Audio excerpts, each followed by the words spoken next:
You're Again, you all. going to spotlight Sally, right? Well, good evening, everybody. So nice to see you here.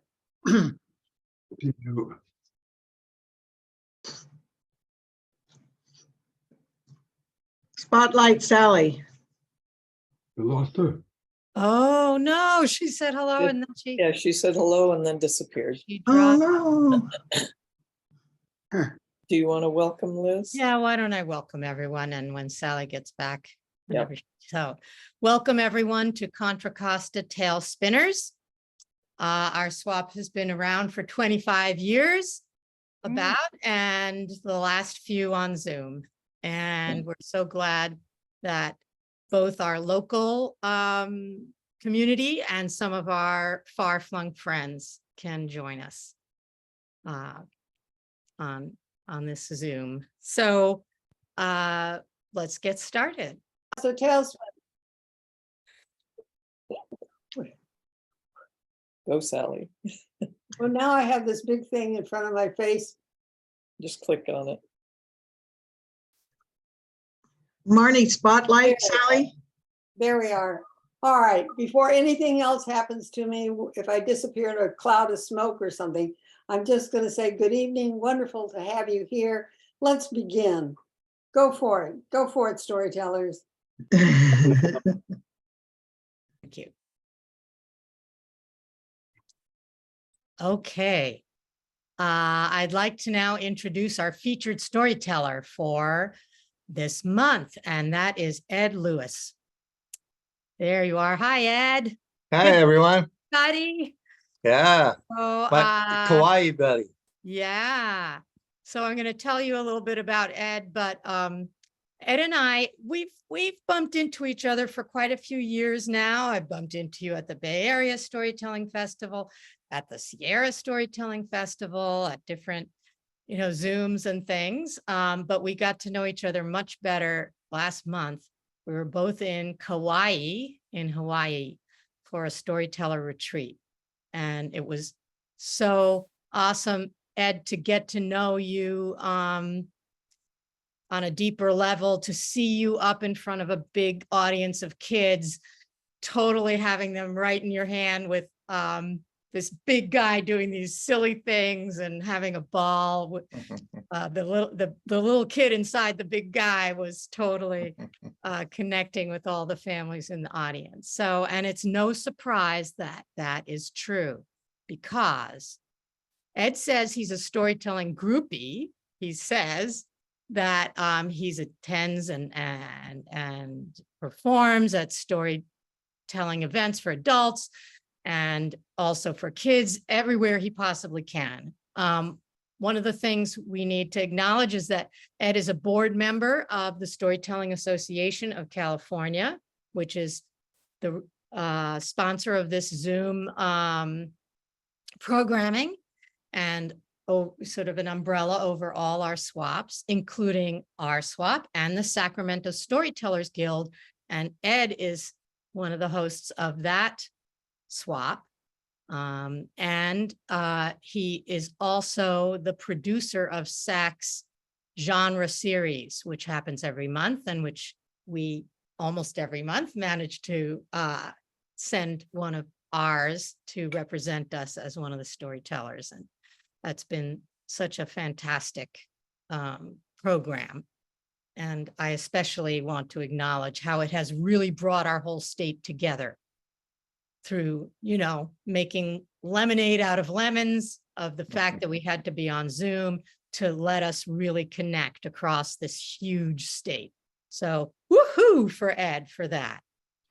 But so that's what Ed does, a lot of it behind the scenes, but in front of the scenes, he is a retired teacher of young children and an early childhood education professor. And so and he's known to kids throughout the world as Eddie Spaghetti. And, he's been to Mexico, Costa Rica, Brazil, South Korea, Europe, across the United States. And we get to have him here tonight. So welcome, Ed. Tell us a story or two. Thank you so much. So we keep the time frame for me there, Yeah, Liz? I All will. right, thank you. So I've got two stories to share with you and maybe one small one, depending on the time frame. So before I begin this first true personal story, I want you to keep in mind that everything I'm going to tell you about my questionable teenage behavior was not my fault. You see, back in 1950, I was in 8th grade and I was sitting on top of the world with all of my greaser buddies. I was cool. I was popular. I had a 3.5 grade point average, and I was an up and coming baseball star preparing for my career with the New York Yankees. I sported what at the time we felt was a cool DA, which if you don't remember that, it's called a duck's ass, like James Dean and Elvis Presley, who were our idols. What would happen is boys that had straight hair like me, we would take a little dab will do you of grill cream. And I don't know if you remember that, but there was this little tune we would always sing. It goes like this, and if you know it, you can sing along with me. Brill cream, a little dab will do you. Use more, only if you dare.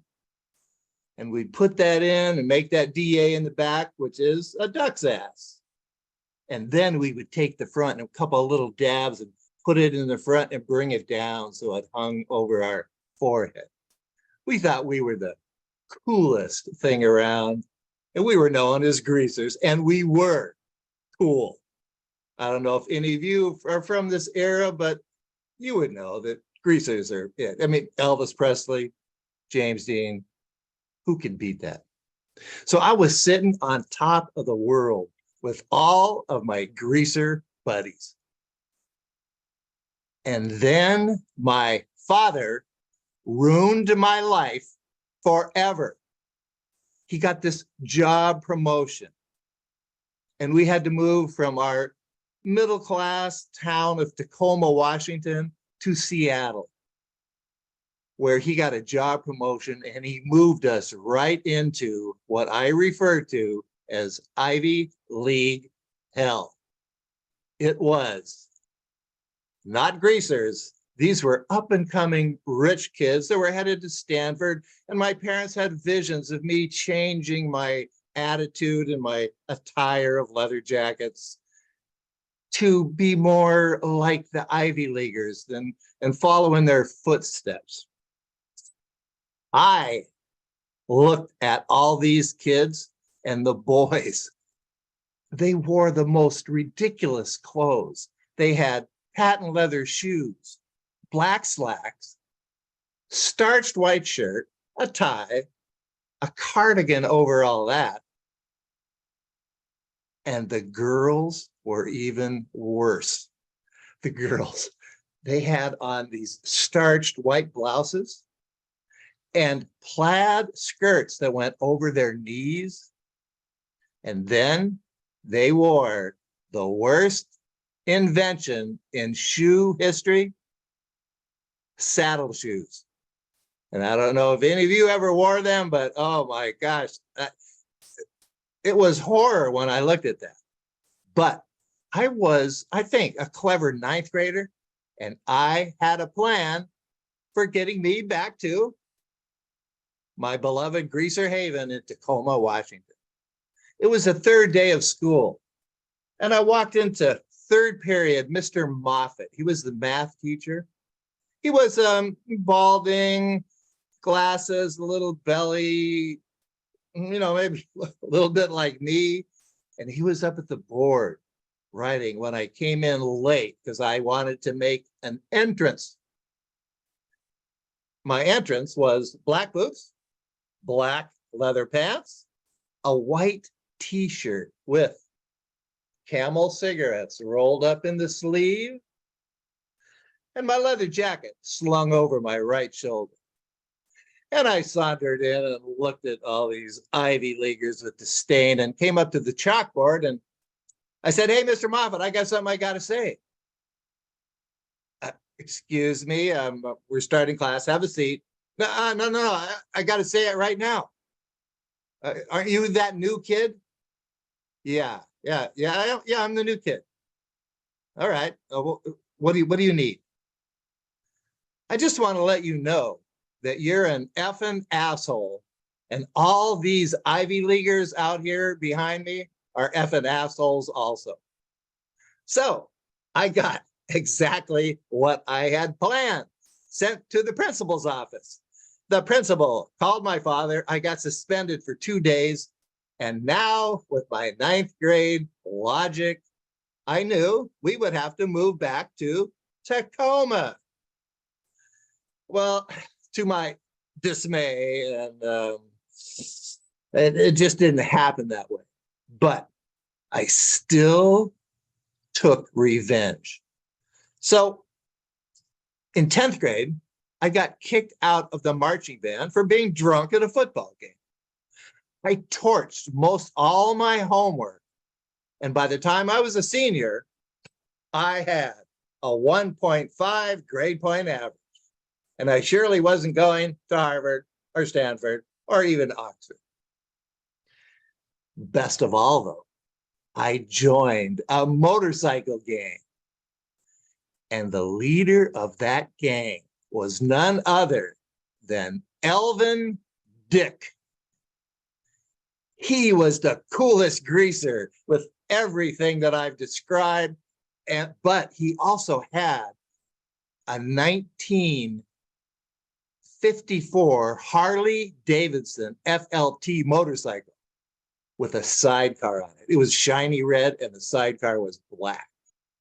And we had 10 of us in that gang, and every Saturday night, we would head down to the famous Pike Place Market, where we would hang out, smoke cigarettes, of course, and look for Ivy League gangs to rumble with. We'd been reading about that, about these gangs in New York, and we were ready to rumble these Ivy Leaguers. So what we do is I was vice president. I got to ride in the sidecar, and Elvin took the motorcycle. And then the other 8 guys in the gang, they took the bus because none of us had a motorcycle except for Elvin. Well, we'd get down to the Greyhound bus station, and then we'd head out, and we'd head down to First and Pike. And then we would make our plan of how we were going to rumble with Ivy Leaguers. And of course, none of us had ever been in a fight. We'd read about them where we thought we knew what to do. And of course, there were no Ivy League gangs anyway, but we didn't know that, or if we knew it, we decided to ignore it. Well, one Saturday, I decided to show that I wasn't quite as tough as Elvin Dick, but I was going to be number 2. And I was vice president, so I had to really show how tough I was. So I said, here's the plan. Let's all spread out. We'll fan out. We'll meet back here in half an hour, and we'll look for gangs to rumble, and then run back and get us, and we'll go get those Ivy Leaguers and put them in their place.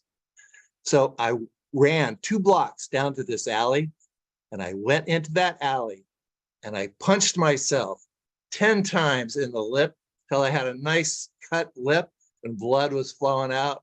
And I took some of that blood and I smeared it onto the wall. And then I ran back to First and Pike, and everyone showed up. He's like, "Man, what happened to you?" Man, you won't believe this. These 2 punk Ivy Leaguers, they jumped me in the alley, but you know me, Mr. Tough Guy. I smashed both their heads into the wall, and they took off running like little scared rabbits. Let's run down there. Maybe we can find them and their gang and take care of them once and for all.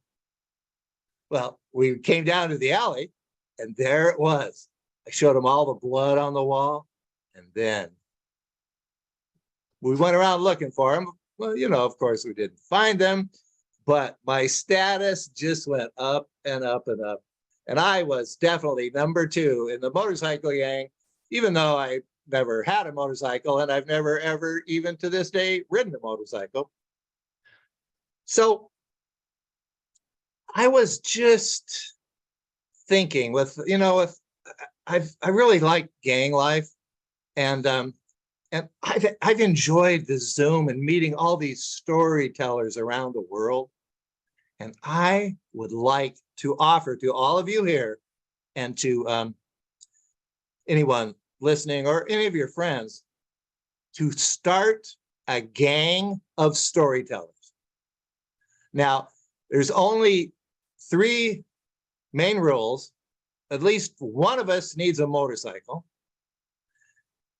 Boys have to have the proper attire, leather jackets, and we all have, been told not to smoke, but we got to start smoking again. And, Camels are the preferred, but you can use Pall Mall if they still have, I think Players, cigarettes from Canada, whatever. And we could, and the last thing, of course, is the tire for girls. I mean, no plaid skirts. The starch blouses could be okay, and definitely not over the knees. And totally forbidden are saddle shoes. So if any of you have saddle shoes, just give them away. Well, actually burn them, because we don't need any more saddle shoes in this world. And so if any of you really want to get together and join this gang, and the men, and maybe women could even try this too. I'm going to start a company, because Brill Cream, you can't get it anymore. So I'm going to start a little company, and well, maybe we can make some money off that. But if you want to join this gang, you can put your name in the chat, but you could also email me at ed-lewis, ed-greaser@ducksass.com. Thank you very much, and I hope you join this gang with me.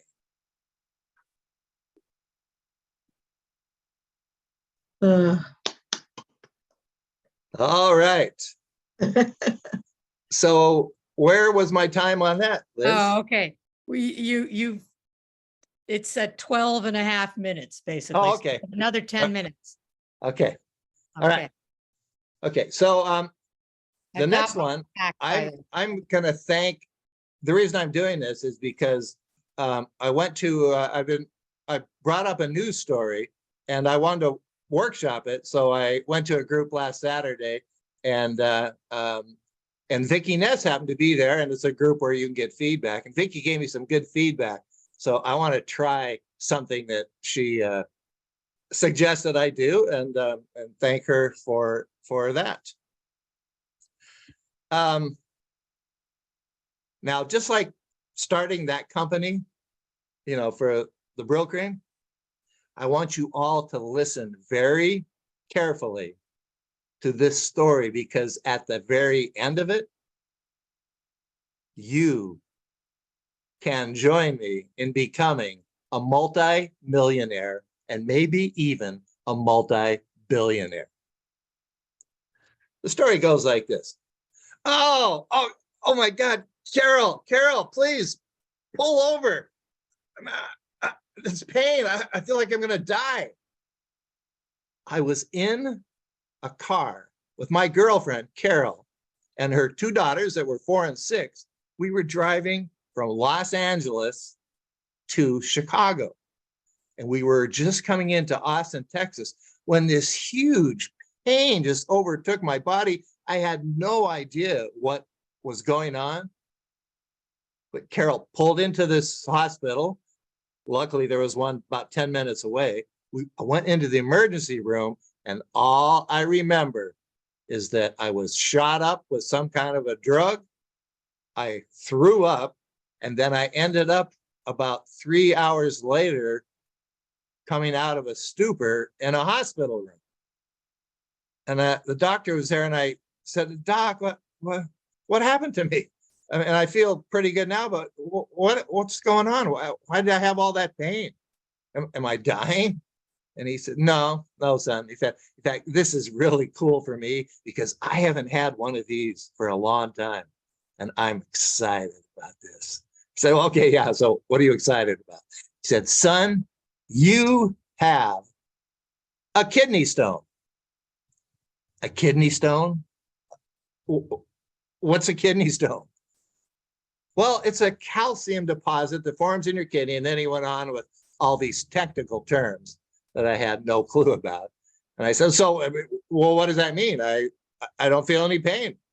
So is it gone? And he said, no. He said, what happens is a kidney stone forms in your kidney and it floats around. It just kind of has a little vacation. It likes to party and move around in your kidney. But when it decides to get birthed and come out to freedom, it slides right down your urethra. And if it's small enough, it can go right out and you go to the bathroom and no problem. But you felt the pain because your kidney stone got stuck. But sometimes what happens is that occurs. We gave you some liquids and the drugs relaxed you. The kidney stone just decided it was a little too tight in there. And it decided to go back and vacation for a while in your kidney again. I said, okay, all right. So when's it going to come down? He said, I don't know. A week, a month, an hour, a minute, a year, 5 years. We just don't know enough about kidney stones. This was 1980. And I said, well, doc, I am going on this trip. We're going to Chicago, and then I am flying from Chicago to Miami to Belém, Brazil at the mouth of the Amazon. And then I am going 2 months backpacking, taking rafts, boat trips, little plane hops up the entire length of the Amazon River to where it starts in the mountains of Peru. And I'm not going to be around any medical facilities except when I start. So what do you suggest I do? He said, well, stay overnight. And he said, this is the way this works.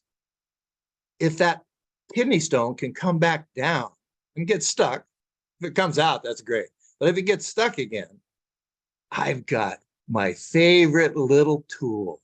I call it Harold the Hook. And what it is, it's this cool little wire thing that I helped develop. And it's long, and on the end of it is kind of like a little fish hook. And we just run that right up your urethra, and we get up to that kidney stone and we just grab onto it, pull it back out. And he said, yeah, he said, I call it Harold the Hook. Well, okay. So how do I get that kidney stone back down in there? And he said, well, we're going to put you on an IV.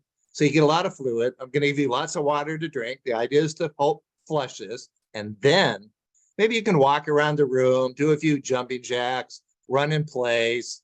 And maybe you can talk to your little kidney stone, that little sucker, and see if you can convince it to come out.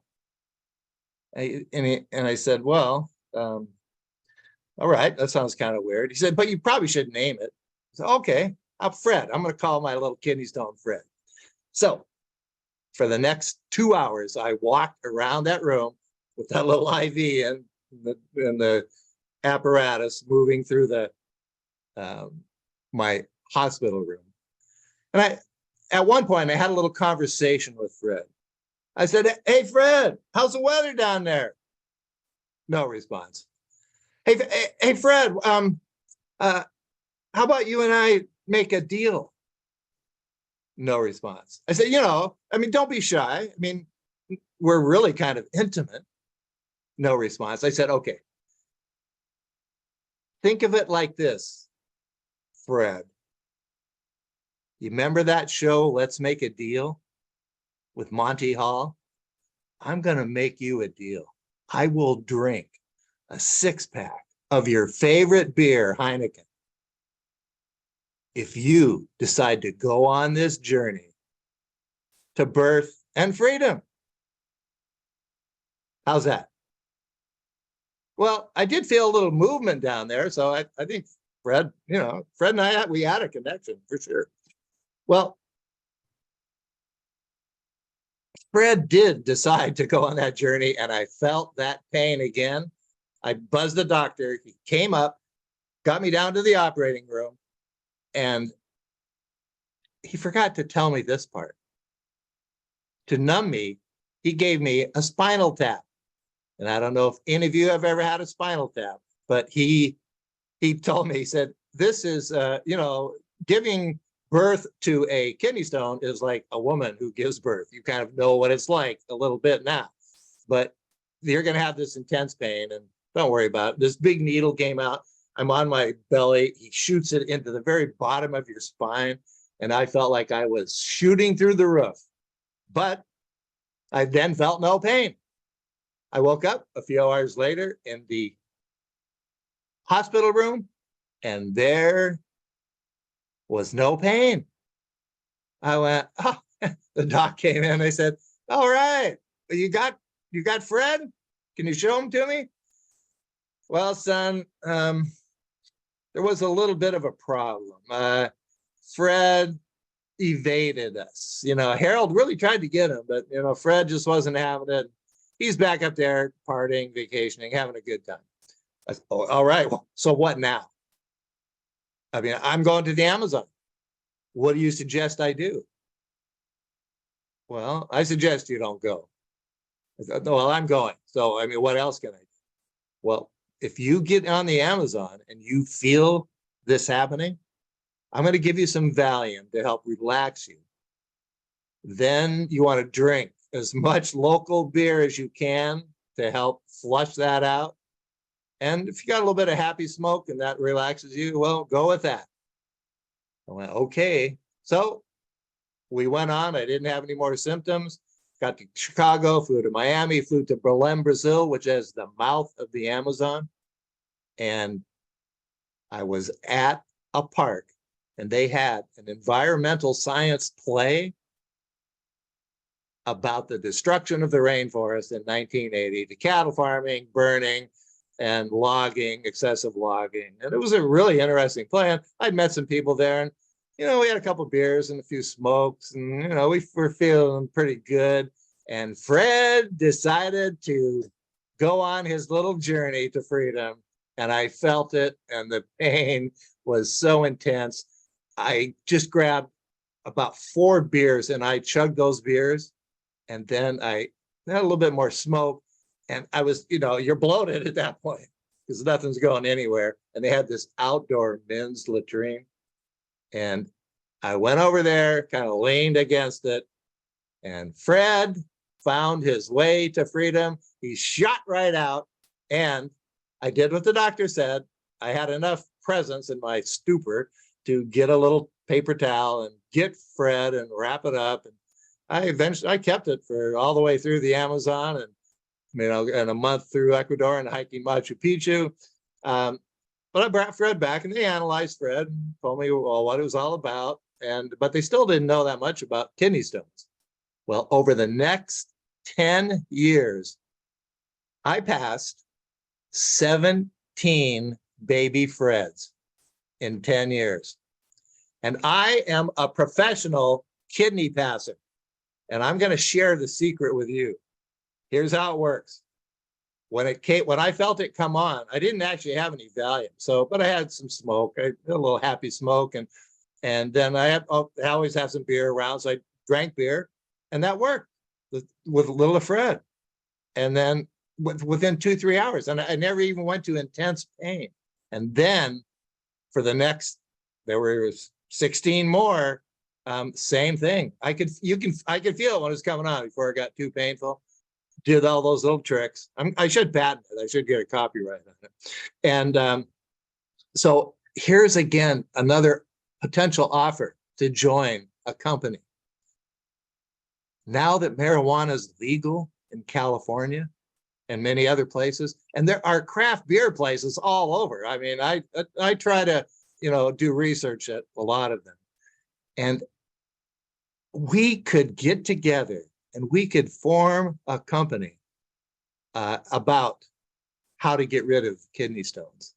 And I'm sure there's many people with kidney stones, and we can become rich and famous. So, just put your name in the chat and add it with the other one. We'll have the gang of storytellers, and we will have our new corporation.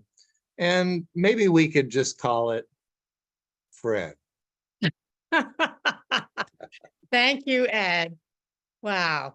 Very entertaining, enlightening, and potentially profitable. That's right.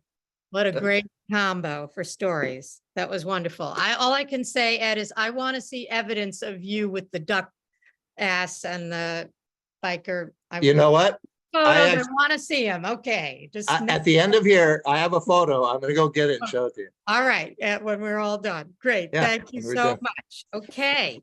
We're gonna have one more storyteller and then we're gonna have a little break for a little announcements or about the Bay Area Storytelling Festival. But right now, all the way from upstate New York is one of our favorite storytellers, Bev Schwartz. Please tell us a story, Bev. Hi, good evening. Today's story is called Rodney. I was in my second year of teaching second grade, and a knock came on my door, and it was the principal. And I opened the door. And I saw this little black boy with sparkling white teeth and eyes that just bulged out of his eyes, like and he looked up at me and said, "Hi, I'm Rodney." And all the kids are looking at the door, and the principal said, "I have a favor. Rodney is getting into too much mischief today in first grade. Would you mind taking him for the rest of the day?" I said, "Oh, sure." I wasn't going to refuse my principal. I didn't get to have tenure yet. But he comes in and everyone goes, "Rodney, Rodney." Everyone knew Rodney. "Oh, sit next to me, sit next to me." And I said, let me get a desk. And I picked the child that I knew that could possibly behave and not fool around with Rodney. And we got through the day. And, Rodney tried a few things. I said, "Rodney, don't even think of it." And he just sat right down. Well, I went to the principal after school and I said, "What happened?" And she said, "Well, Rodney is a very hyperactive kid and he's always up, down, and getting into mischief." And she takes him to the table every time she has a reading group, and she puts Rodney, the teacher, first grade, next to her. He's up and down and stuff, and she just ignores him and the kids work. And then all of a sudden, Rodney noticed that she was wearing her wig. And he went and he took the wig off her head and started running around the room. And the teacher started running after Rodney to get her wig. Couldn't catch him. So finally she said, "Get the principal," to 3 kids, and they ran down the hall to get the principal. And the teacher just sat down and she's going like this. And Rodney's still running around the room with the wig, she said. And she caught Rodney, took the wig and gave it back to the teacher when the principal got there. And the teacher said, "I need him out of this room now." So she said, "No problem." And she took him upstairs to my room. So that's how I got Rodney. Well, about a week later, knock on the door. And I go, open the door, and there's Rodney with his beautiful white teeth and his sparkling eyes. And he's like, And I go, "Rodney, what did you do this time?" Well, I said, "Go." I said to the kids, "Set up a desk, get Rodney. I want to talk to the principal." And I went outside the door. I said, "What happened?" She goes, "Well, Rodney is going to be joining you for the rest of the year." I said, "What?" "He's in first grade and he can't even read. Doesn't even know his alphabet. He's really kindergarten material." "Well, we're going to have to do it." I said, "Well, what did he do this time?" Well, behind the desk where they do reading, it's a 1920 school building, and they had 3 huge big windows leading from the top of the ceiling down to a heater near the floor. And they had these shades, and the shades had a rope. Well, he sat up, down, and he saw the rope, and she's wearing her wig. And he tied the rope onto her wig. And then he said, "Watch, everyone." And everyone looked at Rodney, and he went, "Whoop," and up went her wig with the shade all the ways to the ceiling. She lost it. The teacher was screaming at him. She couldn't get up to the where the rope was. Then the wind from the windows was having the wind go back and forth. And she said to her, get the principal. And she sat there and she just cried at the table. Well, she said, when I came in, don't you dare ever bring him back into my room again. So Bev, he's all yours. What could I say? I didn't have tenure. Couldn't say no. So there I had Rodney. What do I do with a kid that's maybe not even kindergarten level in a second grade class? Well, I got work from other people. I got the reading teacher to take him out. I got the math teacher to take him out to tutor. And they gave me work to give to him while we were doing all of our work. He was a smart boy. He was really catching on to things. And I noticed in those days, we didn't have free lunch or free breakfast. The kids had to go home to eat for lunch. So they had an hour and a half to walk home, walk back. They all lived in the projects in Troy, pretty much, most of the kids. And then most of the kids would come back 10, 15 minutes early to play in the park across the street. Well, I saw Rodney was always out there playing. He never went home to eat. He was just always there. I saw him from my window. I said, Rodney, why don't you go home for lunch? And he said, well, we don't have enough food, so I don't go home for lunch. Oh. I said, well, I could use a helper at lunchtime. Would you like to join me? And then, have a little lunch with me and maybe I'll help tutor you and catch you up. And then when the kids start arriving in the park, you can go play the last 15 minutes or so of lunch. And he said, yes.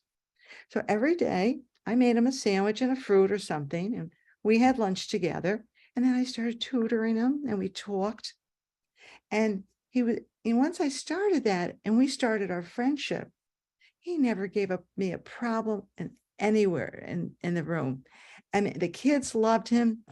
And the principal said, what are you doing that, you have him so engaged and everything? I said, oh, maybe it was just a wrong placement or something, but we really became close friends. Well, it was the beginning of June and I was going to miss Rodney. I said, oh, they'll probably have to go into the other second grade next year because I've already had him most of the year here. And the kids come running in that morning. Miss Schwartz, Rodney's mother died last night. Rodney's mother died last night. Well, I knew his mother was really sick and I knew they always had a lot of people taking care of her, but I didn't realize the mother was that bad. So I went down and I asked the principal, when's the funeral? I think I'd like to go.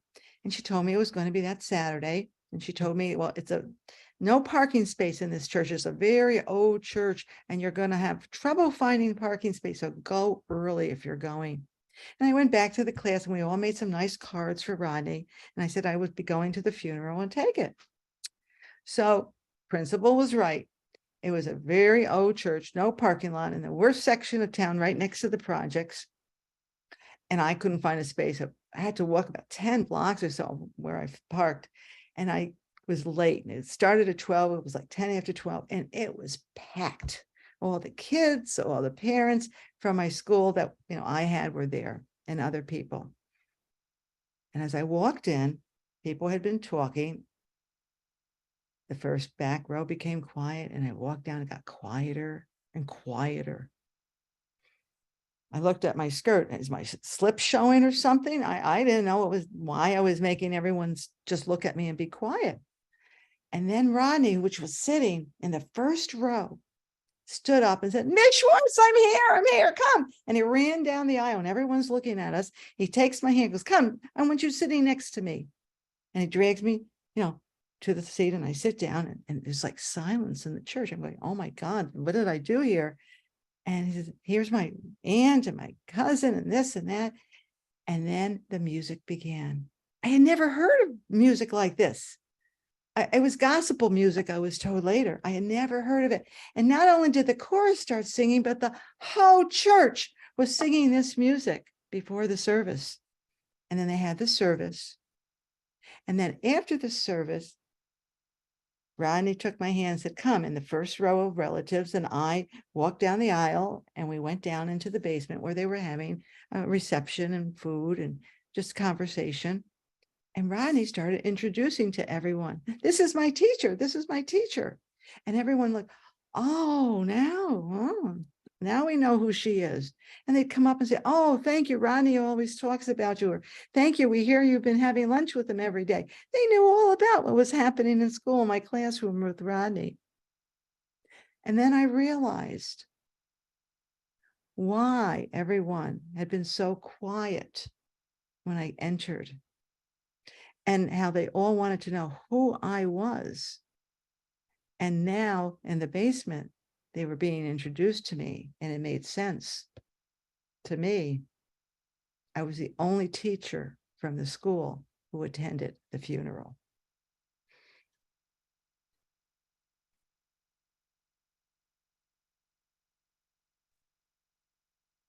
Thank you, Bev. Very special story. Thank you so much. So many kids were so lucky to have you as a teacher. And you honor them by telling their stories. Thank you. Okay, well, storytelling, how powerful it is. And we have a whole festival of storytelling coming up this Saturday. And I'm going to ask Sarah Armstrong to talk about our festival. But before I do, could people raise your hand if you're on camera and to show whether you're planning on coming? So how many people here? We got quite a lot of hands up. All right, good. So, but not everybody knows about it maybe. And let's have Sarah just share a little bit. Thank you, Liz. I'd love to. It's the Bay Area Storytelling Festival. It's our second, let me unblur here. It's our second since we've come back. And it's at the Orinda Community Center in Orinda, California, in person or virtually. So everything's going to be live streamed and also captured. So if you don't get to do everything, which it would be impossible to do because we have things happening at the same time, you can check later. And anybody who buys an in-person ticket has virtual access. Anybody who buys a virtual ticket has access.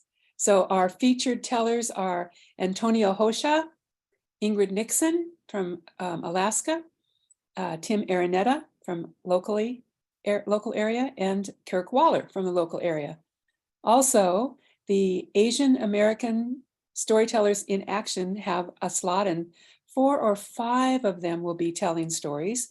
We also have an hour for youth tellers, and we have a silent auction going on. We have a lot of things that are happening, which will be really a lot of fun.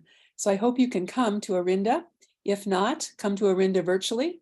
I'll put in the chat the link to the ticket site so that if you're so inclined, that'll be an easy access for you. Are there any questions? Or anything I forgot, Liz or Claire? Sarah, I'd like to know, because I don't remember, if someone just wants to come virtual, what's the cost of that? I don't remember, but Let me see if I can find it on the yeah, website. we can get that. I think that's 30. 30? Okay. So what a deal. What a deal. And it'll be available through until July. So yeah. Are you gonna have a book table? We have booksellers. Tom and Sandy Farley are coming. And we have a silent auction going on this year. So people can bring storyteller related items, from jewelry to clothing to musical instruments to whatever you can think of. And there'll be a silent auction. And that'll be a lot of fun as well. and books included on that, Sarah? Could you bring books?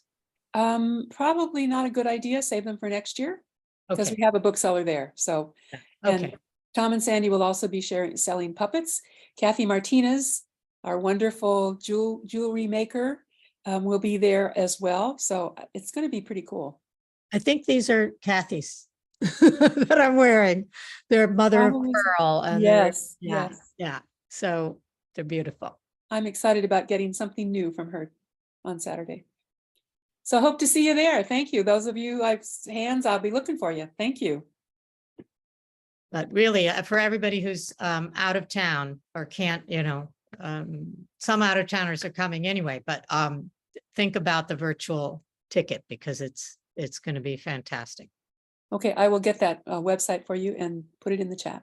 Thank All you. right, thank you. Thank you so much. All right, let's have some more stories. So our next storyteller is John Petrick. And so, hi, John. Let's see if we Hi. can spotlight you. Wait a minute. And John is with active in Ed's Story Swap and the Sacramento Guild, right? So welcome for the first time. Yeah. Let's Thank see. you. Okay. Yeah, Ed has been my mentor. I started telling stories during COVID, and Ed has taken me by the hand and been a great mentor. My story today is called How to Be a Good Parent. And I am a parent. My wife and I have 3 kids. And as a parent, you have to protect your children. You have to teach them right from wrong.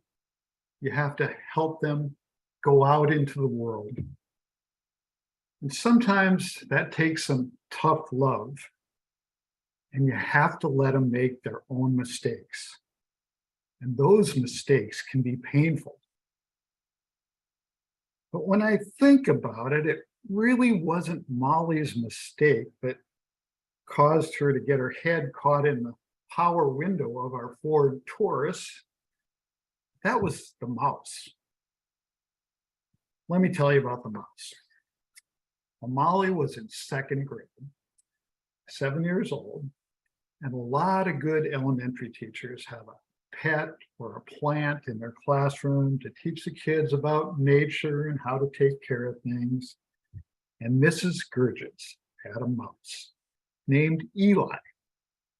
And every weekend, one of the kids got to bring Eli home. And one Friday afternoon, Molly proudly comes home with this little mouse with these beady black eyes in its little cage with a little wheel. And the kids loved Eli. Not just Molly, but 4-year-old Will and 3-year-old Emily. They were fascinated with Eli. The only one that maybe had a little bit different attitude was our dog, Pearl. I saw her kind of looking at Eli and licking her lips. Okay, what does that have to do with Molly getting her head caught in the window? I better back up. So it was the Saturday morning after Molly brought Eli. My wife, Rebecca, had gone somewhere. I was watching the kids. I was doing something upstairs and they were downstairs in the basement. And they were doing great. I didn't hear any crying, any fighting. But being the good parent I am, I thought I better go down and check on them. So I go downstairs. Kids are great, but I can hear water.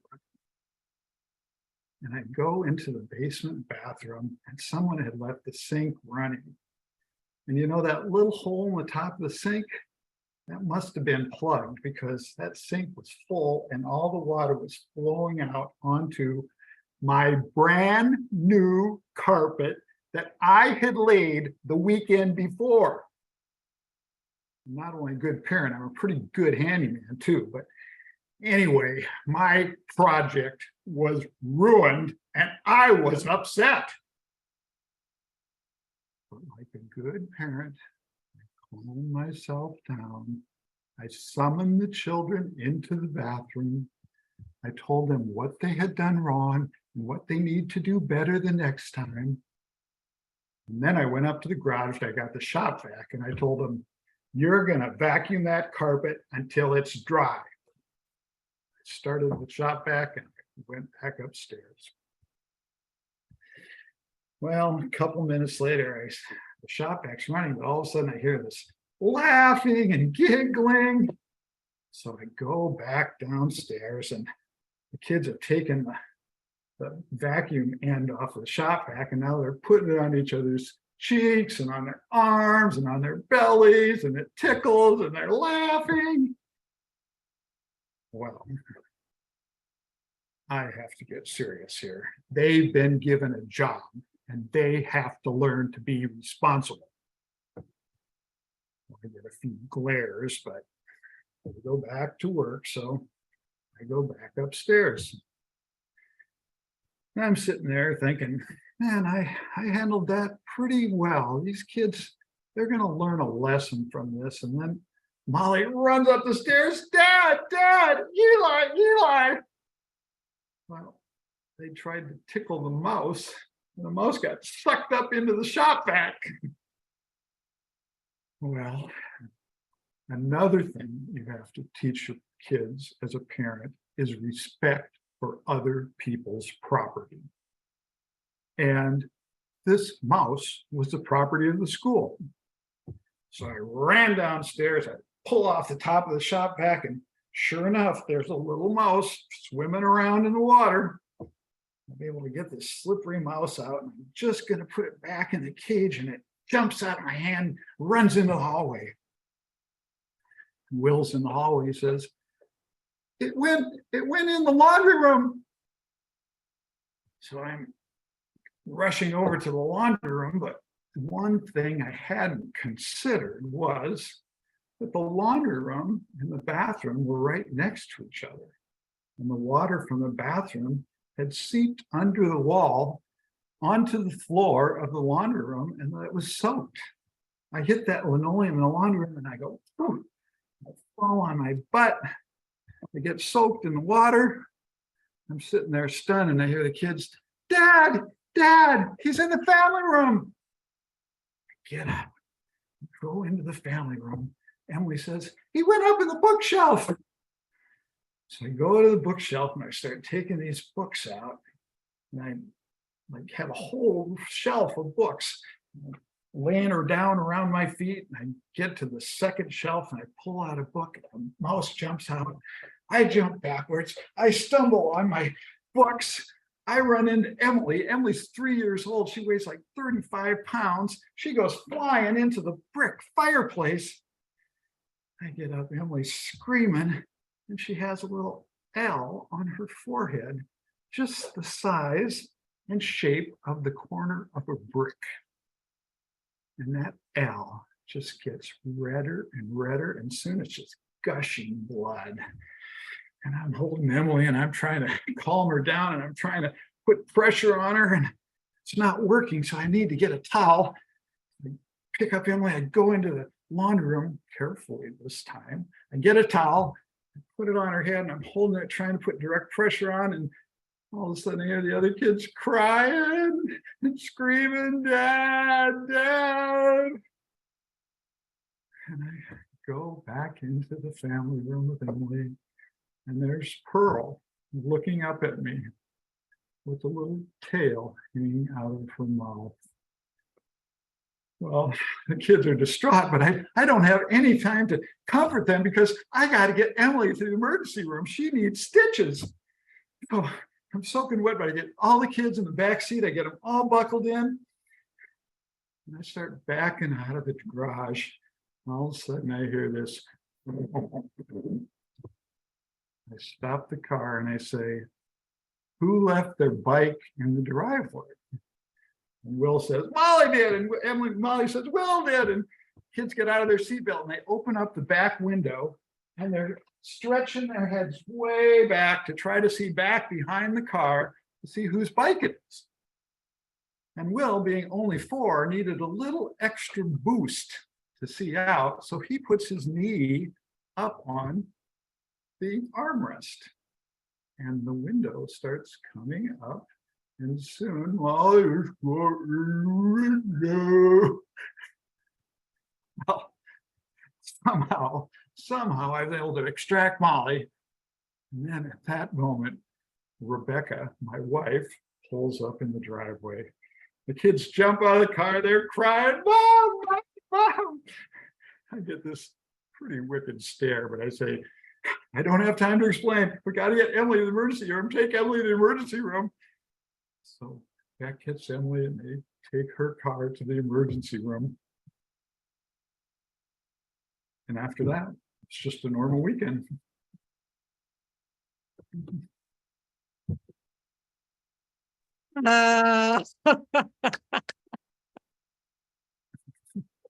Wow, what an adventure. What an adventure.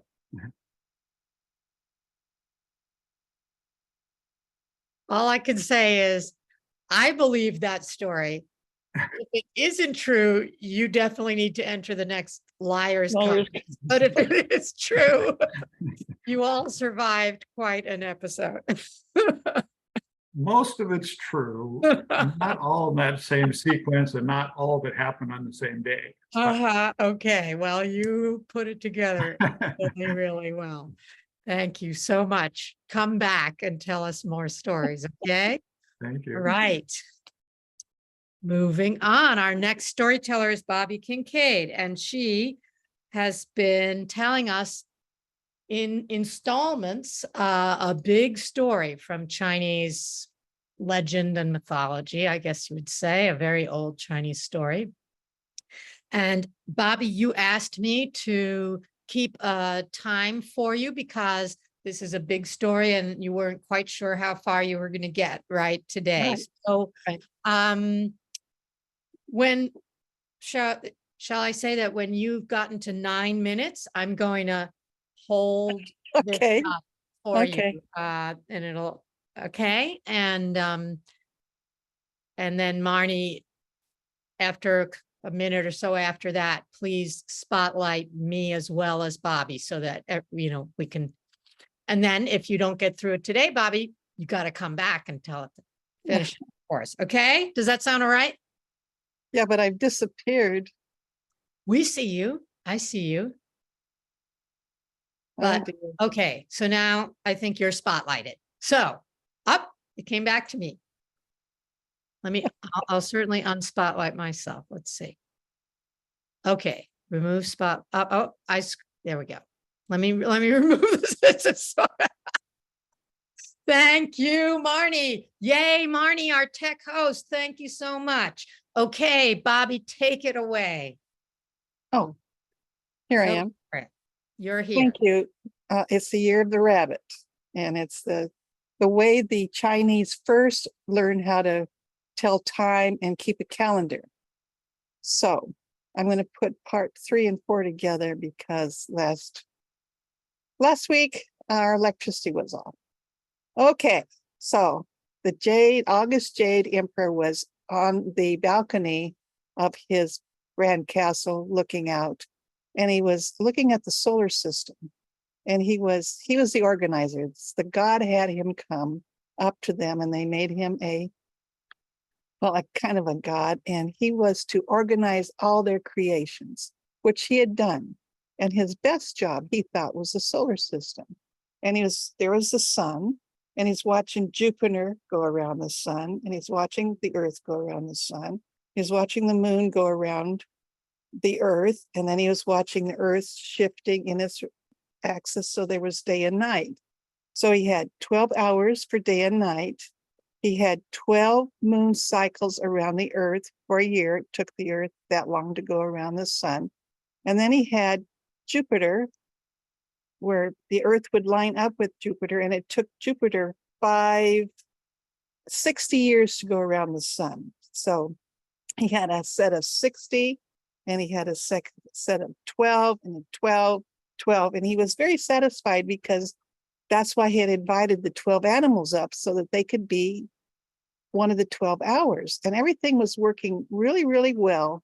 But he couldn't figure out what was the deal between being wise and being strong. And Rat wanted to be first because he was wise, and Ox wanted to be first because he was powerful and had strength. And the Jade Emperor just didn't get it because Rat had been on the strength. He used the strength of Ox's power to get across the river. And he's just, anyway. So Shenyang, a minister, came into the room, onto the balcony, and said, "Your Majesty, how are you today?" And he said, "Why is this so much trouble? All I wanted was 12 animals for the 12 years, and it would have been all organized." He said, "Well, that's how people are and things are," which was hard for the great emperor because he didn't think that way. So Shulong says, "I have an idea. Let's ask the animals themselves who should be first, rat or ox." So he said, And the emperor said, sure, do it. So he got it. Simon got him a wooden piece of wood and he got his ink and he put ox on one side and red on the other side. So he said, okay, I'll be back. I'm sure they're all in the yard having a good time. So he went down the stairs and there was dog resting in the sun. And I said, you're happy, aren't you? And oh, he says, I'm honored. He says, now between the rat and the ox, who do you think should be first? And dog says, well, I'm really small and I'm really afraid of ox. So rat should be first. So there was an X for rat. And so he saying walked on down the stairs and there on the wagon of grain was the rooster. And rooster was feasting on all the seeds. And Simon said to him, are you happy? Oh, yes, I'm honored. He said, well, who do you think should be first, rat or ox? And Cock thought a little bit about himself. And he says, I've always wanted horns. He says, I think ox should be first. So there was a check for ox. So he hang on, walks down and he's looking around. And there he sees Boar on the bridge crossing a creek. And he goes up to Boar and he says, Boar, are you having fun? He said, oh, this is wonderful. He said, now the question about rat and ox, who do you think should be first? He says, not rat. He thinks too much for himself. So I'm going to say that ox. So there's a little X for ox.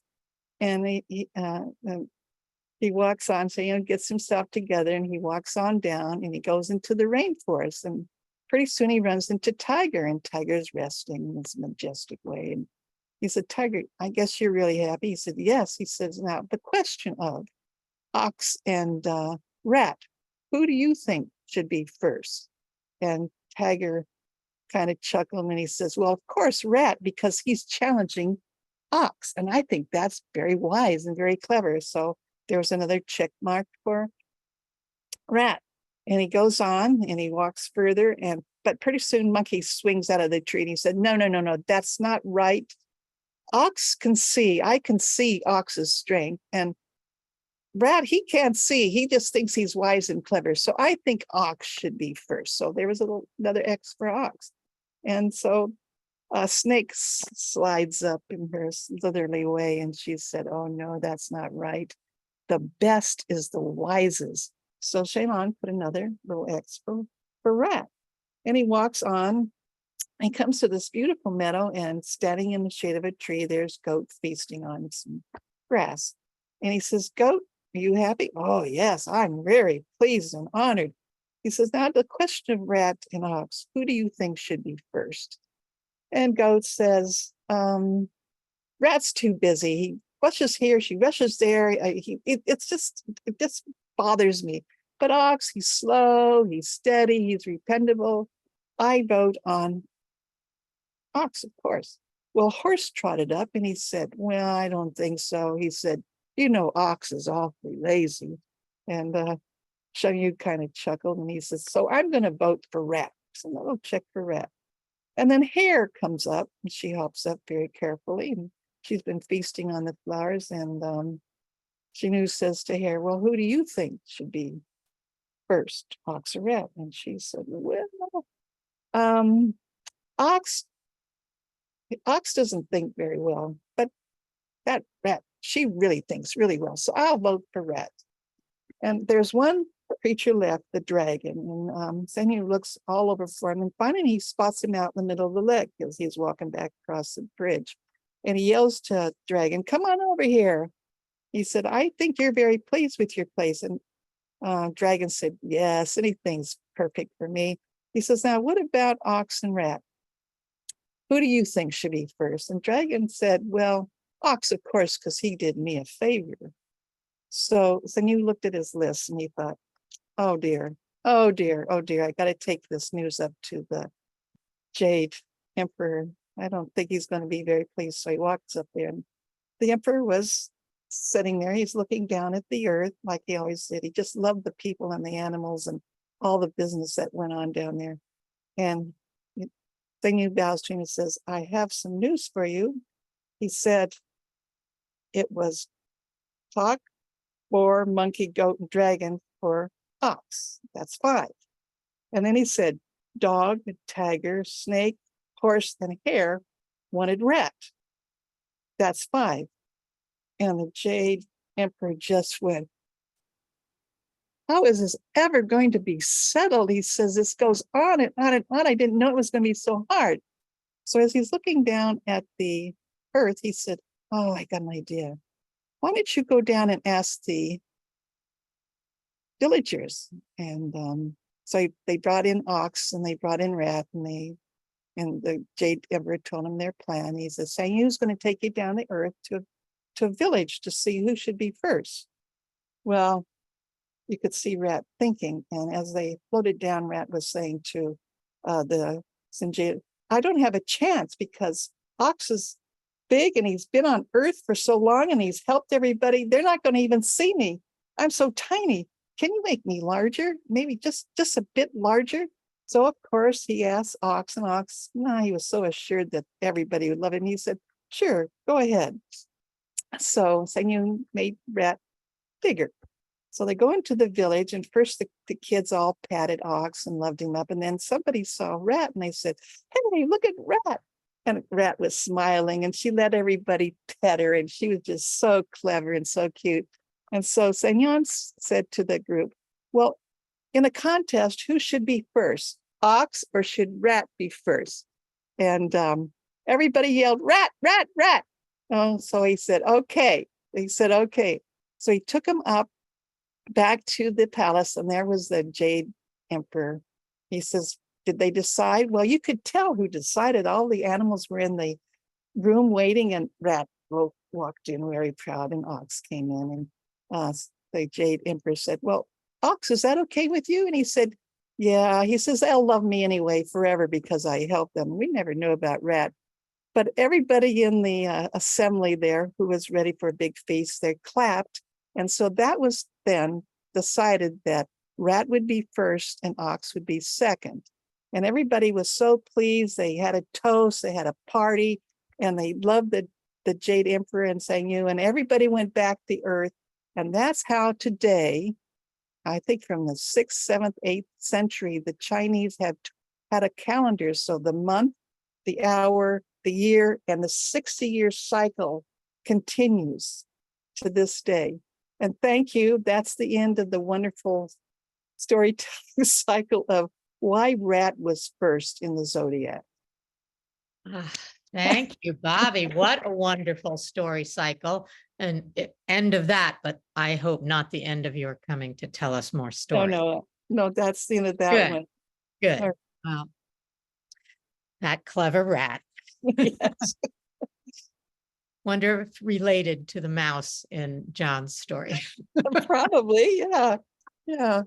All right, well, we've come to our last storyteller for the evening, and that's Vicki Ness, and she comes to us from, do you live in Santa Rosa, Vicki? Oh, Or Sebastopol. you live in Sebastopol, so the Do Swap Tell up in Sonoma County is her home, but she visits us a lot, and we're very happy she does. So please tell us a story, Vicki. Once upon a time, there was a very prosperous town, and everybody in the town made sure that they looked up always to their aspirations and looked down on those people that weren't quite as good as they were. Their lawns were perfect, their houses immaculate, and they dressed for success. And the town was gorgeous. It shimmered and shone like a newly minted coin in the sunlight. Now, outside of it lived a widow woman, and she was sort of dusty and sort of disheveled and more than a little ditzy. And the villagers would all tell you also her life was just a little dismal because you see she was poor. But she didn't think she was poor. She had two beautiful daughters that she loved with all her heart. Now, one daughter had the sun rising in her eyes, hazel green with timber brown, and light shimmering as though you were looking through the canopy of leaves in a forest at a bright day. She had golden sunlight yellow hair and roses in her cheeks, and she was passionate and funny and smart, and she loved people. The other daughter had the sun setting in her eyes, Her eyes were deep cobalt, with tiny flecks of gold, and people who looked into her eyes felt themselves drawn as though they were going to fall into a very deep, still pool. She had black, raven black hair and pale skin, radiant as the new full moon. She was artistic, and she was mystical, and she was a healer, and she just loved to help people. Well, Mama loved both her daughters, and she was sort of hoping that one of the two of them would marry somebody with a little bit of money, you see. So she kept her eye out for a landowner or the son of a nobleman or a prince. A prince. Oh, this house could end a prince. Let's get a prince in the house. But the girls weren't particularly interested. They wanted to see the world more than that. And so, when the suitors banged on the door, they just ignored them. And the daughter with the sun rising in her eyes went into town to see what that was about. And she had so much fun with the people. She made them laugh. She made them talk. Better, she made them recognize not only that they had neighbors, but they actually kind of liked their neighbors. And pretty soon celebrations started happening all throughout the town, and festivals popped up like mushrooms after a spring rain. Oh my goodness, they loved her for that. Now, when the sun went down, the other daughter, with the sun setting in her eyes, would come into town, and she would listen to people's stories who were tired and who were upset and who needed someone to talk to. And she listened and responded with warmth and spiritual light. And more than that, she got a creative center for everybody, the artists, the writers, the poets, the singers, the musicians. It became a holy spot for creativity. And one night a week, they would go all up on a hill in the dark and set out candles, and the singers and the musicians would start up their music. And the people in town who normally went to bed at a very reasonable hour so that they could get up in a very reasonable hour so that they could get to work and make the money they expected to make, found themselves drawn to the music, and up the hill they'd go to listen and sing along and dance.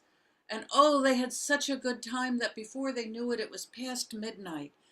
And they would all go home not tired, but full of hope and excitement and creative ideas. And oh, they loved the daughter with the sun setting in her eyes for that. Well, one day, the mayor did as many of us do, got old and crabby and decided, I'm not going to do it anymore. And he just flat out quit. Nope, doing it no more. And so that left the town scurrying for an election. We need a mayor.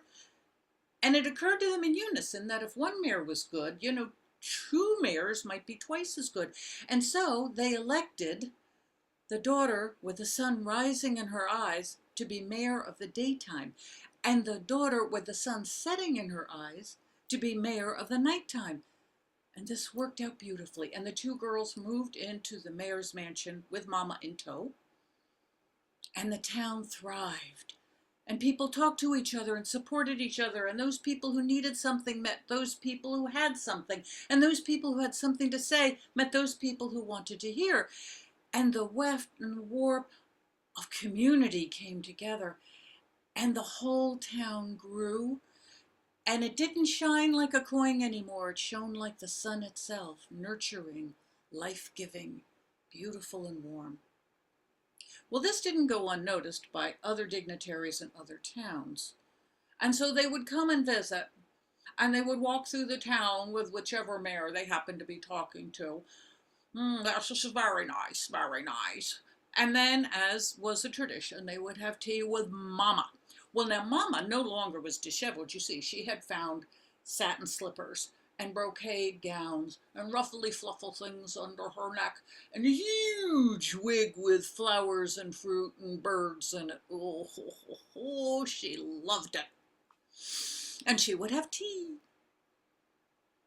Well, this is about the time that the dignitaries would allow their jealousy to come out. And they would say things like, yes, this is very good, madame, this is very good. I'm so glad that your daughters have hobbies. things to keep them busy, don't you know? Yes, but don't you think they should be married? You don't want a spinster in the house.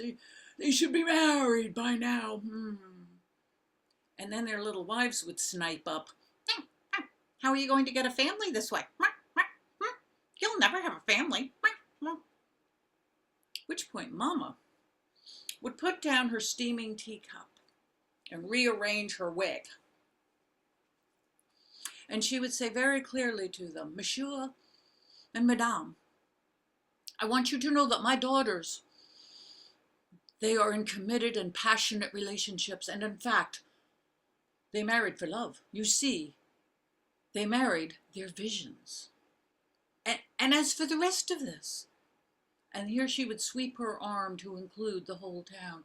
Why, they have created family out of a town of strangers. And so my family numbers in the thousands. Can you tell me about your family? And the dignitaries and their snipey wives would look down into their tea and be quiet.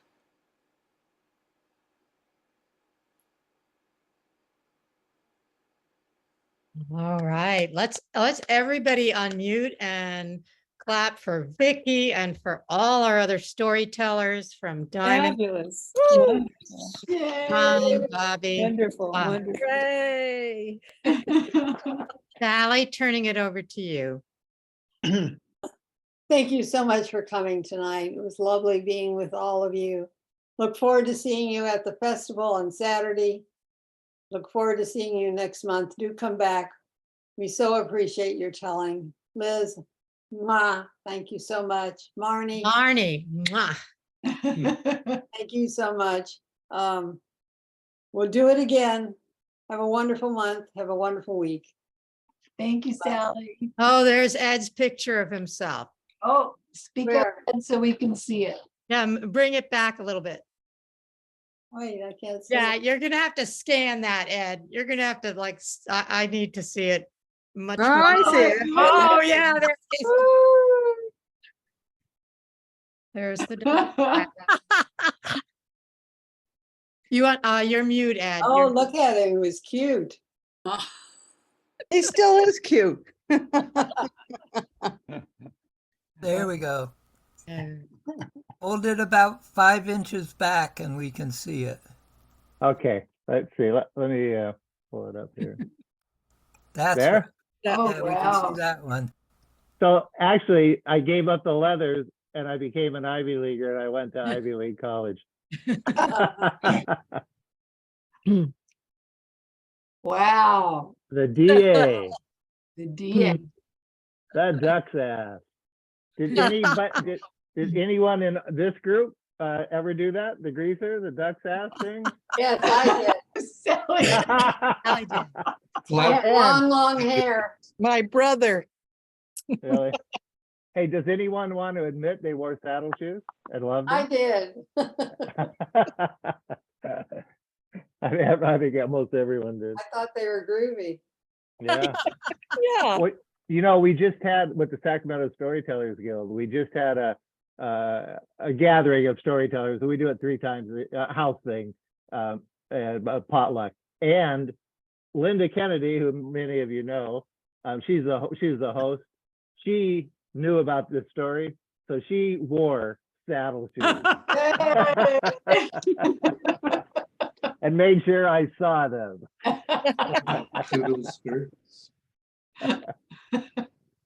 Funny. Ed, Yes. that was